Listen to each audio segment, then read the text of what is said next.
नाम जप की महिमा आपने और वृंदावन के कई संतों ने अपने श्री मुख से बताई है, परंतु मैं द्वय मंत्र का पाठ नाम जप की तरह ही करती हूँ। क्या ये भी नाम जप की ही महिमा से के समान ही है?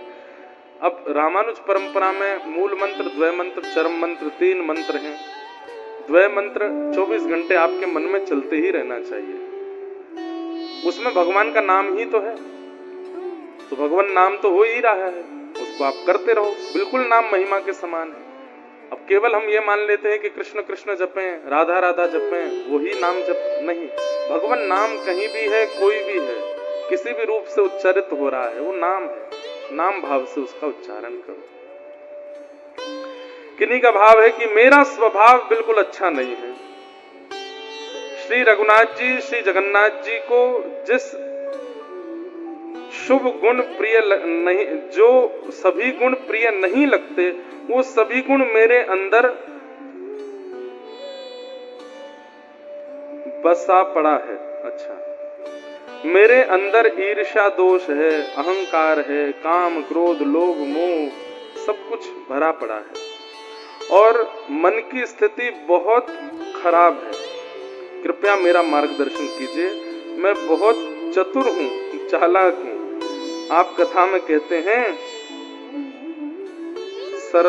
सरल बनो, सही बनो, ये सब गुण मुझ में कैसे आएंगे? कृपया कर मेरा मार्गदर्शन कीजिए। सबसे बड़ी बात, आप स्वीकार कर रहे हैं तो स्वीकार करने से तो आधा गुण कम हो ही जाएगा। जो दुर्गुण है, दुर्गुण बढ़ता कब है? जब उसको स्वीकार ना किया जाए। कोई आपकी गलती बता रहा है, आप स्वीकार मत करो तो क्या होगा? बढ़ता ही चला जाएगा। शरीर में कोई रोग हो गया, फोड़ा फुंसी हो गई, किसी ने टोका, ए भाई इसका इलाज कराओ, नहीं नहीं कुछ नहीं है, ठीक है ठीक है, एक दिन क्या होगा? बढ़ते बढ़ते बढ़ते बढ़ते बढ़ते इतना कि हाथ ही कटवाना पड़ गया। तो जब हम स्वीकार कर लेते हैं, दोष आधा तो तभी सही होने लगता है। आपने आज व्यास मंच से जगन्नाथ जी के सम्मुख स्वीकार किया है कि ये गुण मेरे अंदर है, नाथ कृपा करके, अवगुण है, ये गुण नहीं है, ये अवगुण मेरे अंदर हैं, तो आधे तो आज से ही ठीक होने लगेंगे।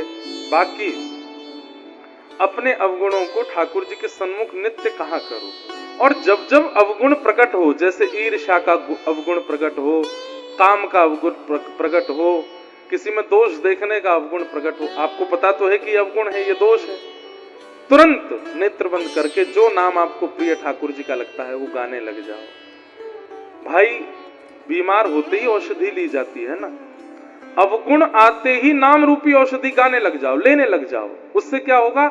आइंदा वो अवगुण प्रकट नहीं होगा। जैसे किसी से ईर्ष्या हो रही है, वो व्यक्ति सामने आ गया, आप उसको देखते ही दिल में ला गए, उसको देख करके मन में आ रहा है गिर जाए, इसका तो ऐसा हो जाए, इसका नाश हो जाए। 2-4 बात बोलने के बाद तुरंत नेत्र बंद करो, नहीं नहीं नहीं नहीं, ये अवगुण है, भगवत प्राप्ति में बाधा डालेगा। जगन्नाथ जगन्नाथ जगन्नाथ जगन्नाथ, गोविंद माधव मधुसूदन मुरारी, हे माधव आदि आदि भगवान के नाम गाने लग जाओ। श्री राधा श्री राधा श्री राधा। तुरंत औषधि लेते ही क्या होता है? बुखार धीमा पड़ जाता है। अवगुण आते ही नाम गाने लग गए। किसी ने मुझसे कहा, नाम जप करने का सबसे बढ़िया समय कौन सा है? जब अवगुण प्रकट हो तभी गाओ। जीभ ललचा रही है, क्यों? पानी पूरी खानी, पानी बतासा खाना, जीभ में बहुत तेज इच्छा प्रकट हो रही है। ये अवगुण तो नहीं है, लेकिन पानी पूरी ही खाते खाते, जीव की इच्छा पूरी करते करते एक दिन वो मांसाहार तक करवा देती है। इसलिए थोड़ा उस पर शांति संयम करना जरूरी। जैसी इच्छा प्रकट हो तुरंत नाम गाने लग जाओ, भगवान नाम गाओ। आप लोगों में से कभी कोई जंगल सफारी गया है? हाथ ऊपर करो जो कभी जंगल में देखने गए हो जानवरों को। अच्छा, कभी बाघ देखा है? उसको टाइगर बोलते हैं, शेर बोलते हैं। तो निश्चित ही आपने जरूर पूछा होगा, जो गाइड वाले, ये मानवों को नहीं खाता, ये इंसानों को नहीं खाता। तो वे लोग क्या कहते हैं? नहीं, वो इंसान को देख के क्रोधित तो होता है, इंसान को देख के उत्सुक तो होता है, लेकिन खाता नहीं। और लोग बाग कितना सफारी में घूमते रहते हैं, मानव को देख करके मुंह और फेर लेता है। उसको स्वाद हिरण में ही आता है, उसको स्वाद सब में। लेकिन कभी कभी वह बाघ या फिर जल का वह जीव नरभक्षी हो जाता है। और जब उसके दांतों को जीव को नर का स्वाद लग जाता है, फिर वो हिरण नहीं ढूंढता, फिर वो नर को ही ढूंढता है। ऐसे ही हम संसारी लोग हैं, हमको बाह्य स्वाद ही आ रहा है अभी तक इनका स्वाद लगा नहीं है हमको। जिस दिन इनका स्वाद लग जाएगा ना, फिर बाहर का कुछ भी अच्छा लगेगा नहीं। फिर तो दर्शन को नैना तपे, वचन सुनन को कान, मिलवे को हियरा तपे। देखना भी इन्हीं को चाहोगे, सुनना भी इन्हीं को चाहोगे, मिलना भी इन्हीं से चाहोगे। अरे कहाँ तक गए, भूख प्यास भी लगेगी, सामने रोटी रख दी जाएगी तो मन नहीं होगा, बोले पहले भोग लगा के लाओ, ठाकुर जी का प्रसाद खाना, सब कुछ ठाकुर जी का प्रिय लगने लगेगा। ऐसे ही ब्रह्म भोक्ता हो जाइए, ठाकुर जी के उपासक ऐसे बन जाओ कि उनकी स्पर्श की वस्तु ही प्रिय लगे और कुछ अच्छा ना लगे। तो आपने ये स्वीकार किया है कि आपके अंदर अवगुण है, जब जब अवगुण प्रकट हो तब तब नाम जप करिए। फिर आपने कहा गुरुदेव एक बार एक और विनती है आपसे, आप कृपा श्री रघुनाथ जी की भी पावन चरित्र कथा सुनाइए। सुनाएंगे। 11 से 17 जनवरी लाल जी का पावन उत्सव इस बार चित्रकूट धाम में राम कथा सुनाएंगे। सब लोगों को मानस जी लेकर के आना है, रामचरित्र मानस लेकर के कथा में बैठना है। जितने हजार वैष्णव आएंगे सबको आज्ञा दी जा रही है उस कथा के लिए। अभी उसका प्रचार शुरू नहीं हुआ है लाल जी के उत्सव का, इस बार जो चित्रकूट में होने वाला है। हमारा भाव है कि उसमें पारायण भी हो। सुबह के सत्र में ठाकुर जी की मंगला हो 5:30 बजे करीब, लाल जी की 5-6 बजे, और फिर उसके बाद लाल जी के सन्मुख बैठ करके रामचरितमानस का पारायण करें सब श्रोता बैठ के, हम भी बैठेंगे जितनी देर हो पाएगा। और फिर उसके बाद 9-10 बजे तक पारायण करने के बाद बाल भोग पा करके सब लोग 11 बजे पंडाल में उपस्थित हो जाएं। 11 साढ़े 11 से कथा चलेगी, 1:30-2 बजे तक राम कथा करेंगे। उसके बाद फिर विश्राम करें, शाम को 5-6 बजे से फिर लाल जी के कृष्ण भय रघुनाथ, इसी भाव से उत्सव चलेंगे। राम जी की लीलाओं के उत्सव चित्रकूट धाम में होंगे 11 से 17 जनवरी। तो वहां राम कथा सुनाएंगे, सब लोग आइएगा। अगर घर वाले भक्ति के खिलाफ हों तो हमें उनसे लड़ना चाहिए या नहीं? अगर घर वाले कंठी और तिलक को लगाने से मना करें तो हमें क्या करना चाहिए? भैया आज कलिकाल में बहुत बुरी स्थिति सब जगह हो रही है, लड़ने की तो हम नहीं कहेंगे। और दूसरी बात, कलिकाल की क्या, सतयुग में श्री प्रहलाद जी भी अपने पिताजी से नहीं लड़े, लेकिन हाँ अपने भाव पर, अपनी भक्ति पर, अपने विचार पर अटल रहे प्रहलाद जी। भले ही सबने त्यागने को मना किया, त्यागा नहीं। प्रहलाद जी कहते हैं पिताजी आप जो कहेंगे मैं सब करूंगा, आप कहेंगे दैत्य विद्यालय में पढ़ने जाओ, पढ़ने जाऊंगा, आप कहेंगे ये करो, ये करूंगा, लेकिन मैं अपने भजन को नहीं छोड़ूंगा, मैं अपने नाथ को नहीं छोड़ सकता, मैं अपने हरि को नहीं छोड़ूंगा। तो ऐसे घरों में जो बालक रहते हैं, सबसे पहले तो घर वालों को वो खुश किससे होते हैं? धन से होते हैं, आपकी उपलब्धि से होते हैं, आपकी जॉब से होते हैं, बिजनेस से होते हैं। वो करके पहले तो उनको खुश कर दो, उनको संतुष्ट कर दो। जब वो संतुष्ट हो जाए तो उनसे कहना अब मुझे नहीं छेड़ना, आपको खुशी करने के मैं सारे पैतरने अपनाता रहूंगा, लेकिन मुझे भजन करने दो। क्योंकि जब तक आप उनका विश्वास नहीं जीतेंगे, उनको प्रसन्न नहीं करेंगे, तो कलिकाल है, कोई ना कोई कष्ट देता ही रहेगा आपको।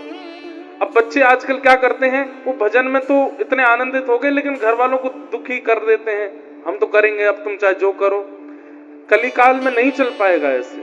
कलयुग में पहले उनको जो चाहिए वो उनको दे दो। आपको चाहिए मैं 90% लाऊं, ले आऊंगा। इसीलिए भजन, इसीलिए पढ़ाई करो कि 90% आके ये शांत हो तो मैं भजन करूं। आपको चाहिए मैं विवाह करूं तो लोग विवाह कर लेते हैं। आपको चाहिए कि हमारे इतनी संपत्ति हो जाए, लो चलो इसके लिए भी प्रयास करूंगा, लेकिन मेरे भजन में विक्षेप नहीं डालो। और दूसरा तरीका है अंतर्निष्ठता। अब एक बात सार्वजनिक तो नहीं बतानी चाहिए, लेकिन बता देता हूं। एक हमारी शिष्या है, वो हिंदू नहीं है, मुस्लिम है, और मुस्लिम में भी ऐसे परिवार से हैं जहां समय की नमाज होती है। उन्होंने आकर के जब दीक्षा ली तो सामने बैठे तो मैं नाम पूछता हूं, पंच संस्कार में नाम पूछा तो नाम उन्होंने ऐसा ही कुछ बताया। तो नेत्रों में आंसू भरे, आंखें लाल।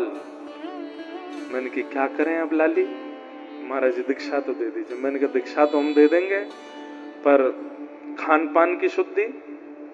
बोले वो तो मैं खाती ही नहीं हूँ, मैंने अपने पिताजी और माँ से कह दिया मुझे एलर्जी है, मुझे घृणा होती है, मुझे 3-4 दिन तक वमन होता रहता है अगर मैं कुछ खा लेती हूँ, तो वो तो मैं नहीं खाती। मैंने कहा चलो खान पान तो शुद्ध हो गया, नियम कैसे करोगे? ये नियम साधन भी तो करना, अष्टाक्षर मंत्र कैसे करोगे? तिलक स्वरूप धारण करना अनिवार्य है, ये सब कैसे करोगे?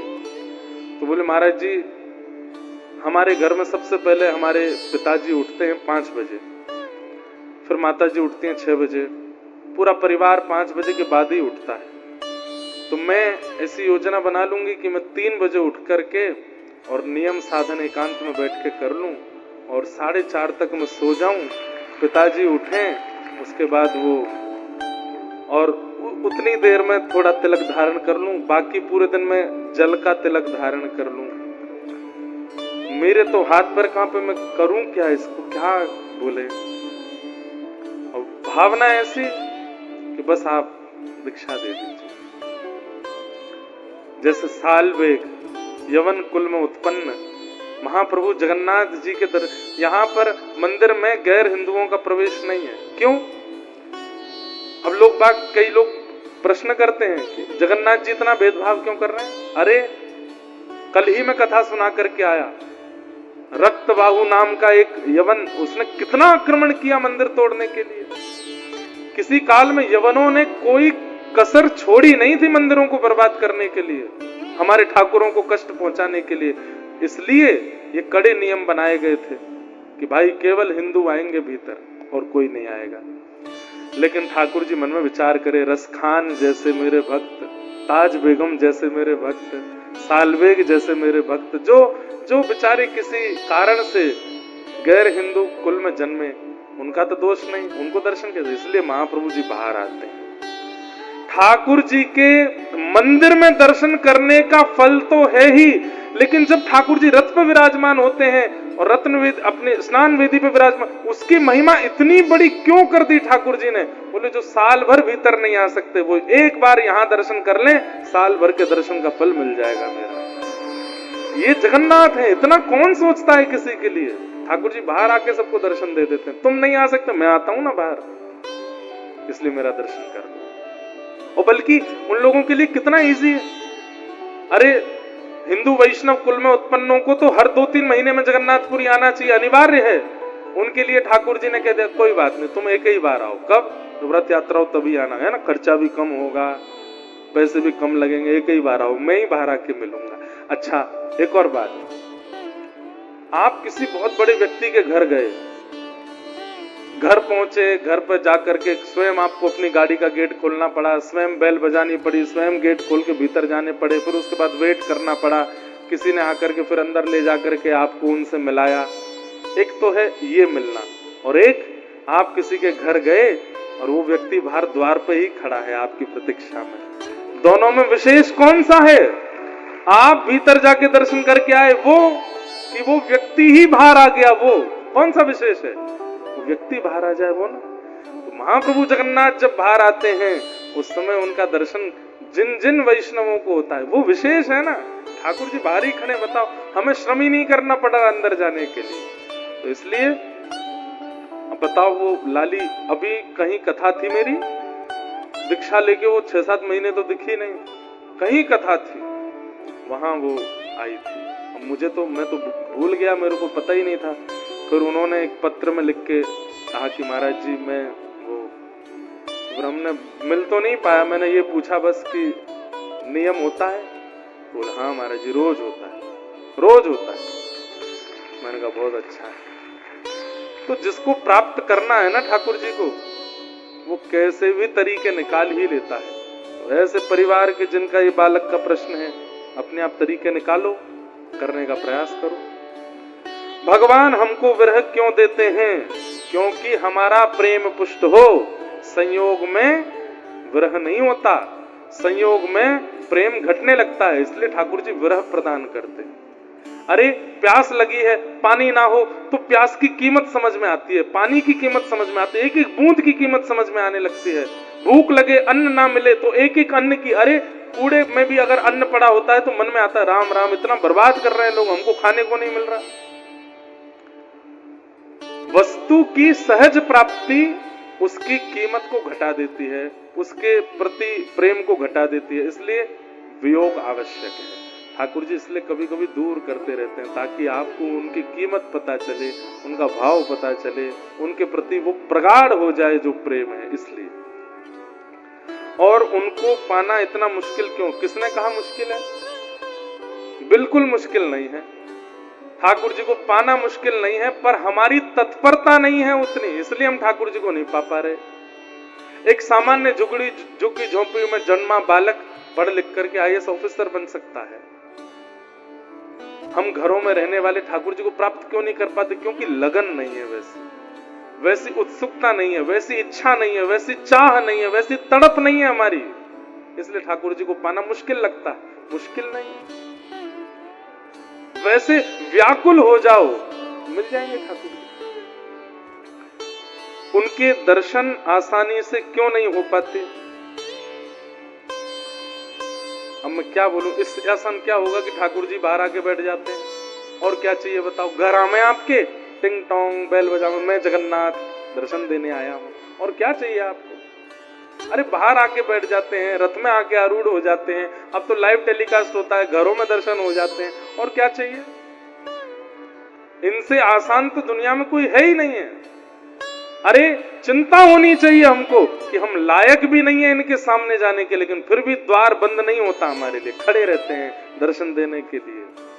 लोग बाग 2 घंटे लाइन में खड़े हो जाते हैं तो वीडियो बना देते हैं, मंदिर प्रशासन की व्यवस्था बिल्कुल बेकार है, ये है, 2 घंटे से हम लोग तप रहे हैं। 1000 वर्ष से ऐसे ही खड़े हैं ठाकुर जी, पलक भी नहीं झपकाते, हिलते डुलते भी नहीं है आपको देखने के लिए, लेकिन कभी शिकायत नहीं करते। कभी भगवान ने आपके यहाँ शिकायत भेजी हो, हैं हमारे साथ ऐसा होता है, पूरे खड़े रहते हैं, कुछ नहीं कहते। तो इसलिए शिकायतें थोड़ी बंद कर दो।